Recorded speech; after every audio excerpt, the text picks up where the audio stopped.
को बढ़ाने में लगा दिया।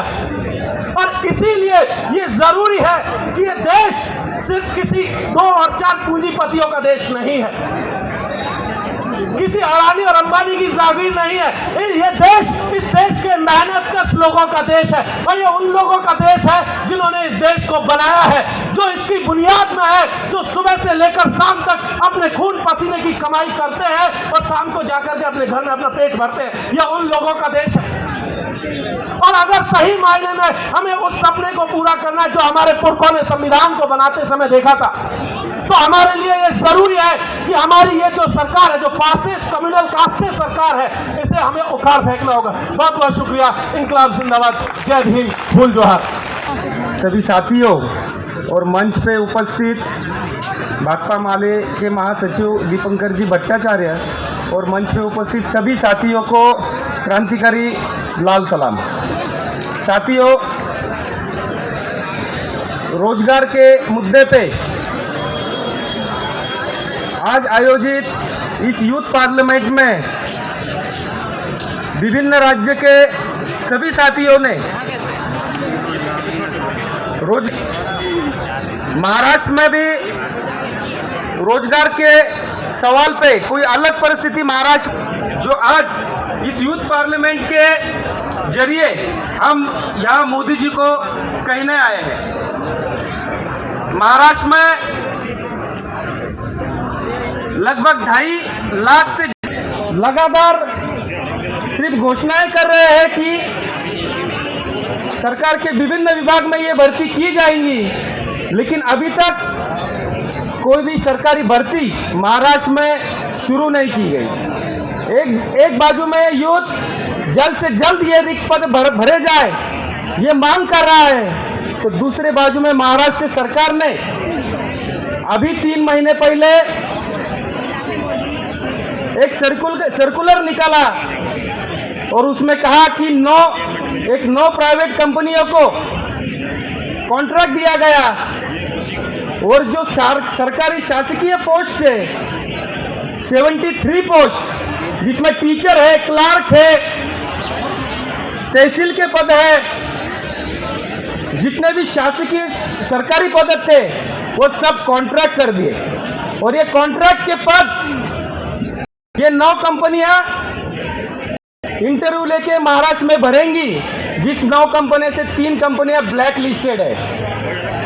मतलब एक जगह यूथ सरकारी नौकरी मांग रहा है, सम्मानजनक रोजगार मांग रहा है, लेकिन सरकार उनको कॉन्ट्रैक्ट की नौकरी की तरफ धकल रहा है कि जहां जिस नौकरी में सम्मान नहीं है, इस नौकरी में उनका जीना मुश्किल है। इस तरीके की नीति महाराष्ट्र सरकार अभी फिलहाल में महाराष्ट्र में ले रहा है।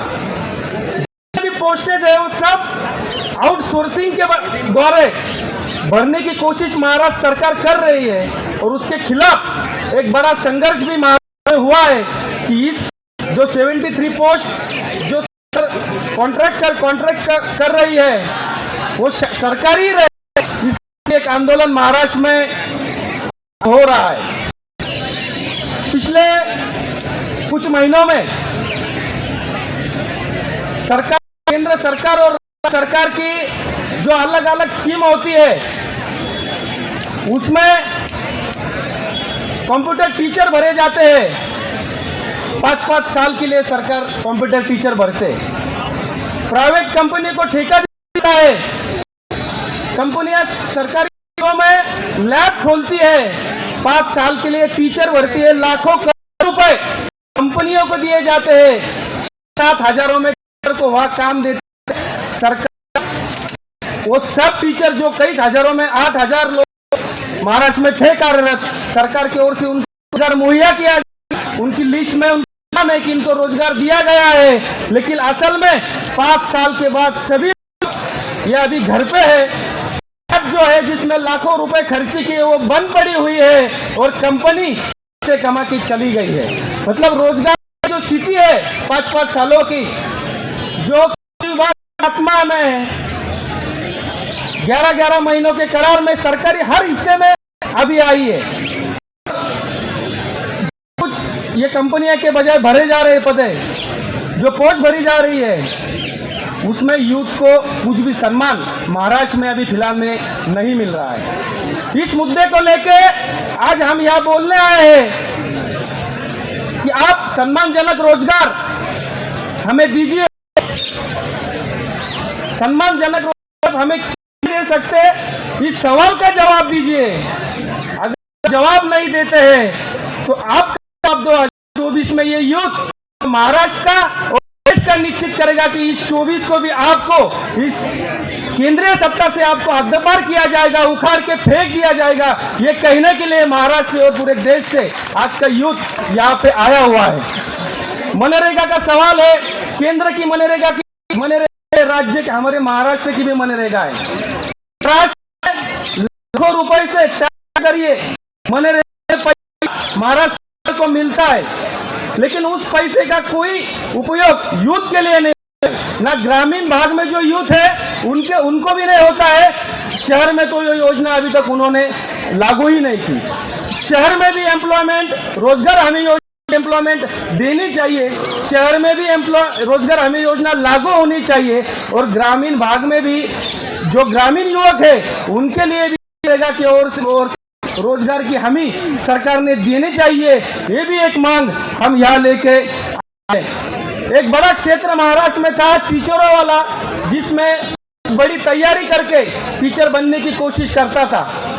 प्राइवेट को अभी कर रहे हैं, लेकिन अभी 15 दिन पहले ही सरकार ने कहा कि जो 60 साल के बाद टीचर रिटायर होते हैं, नए यूथ को नौकरी देना तो दूर, लेकिन जो टीचर रिटायर हो रहे हैं उनको कहा जा रहा है कि आप 3-4 के लिए पढ़ाने वापिस आइए।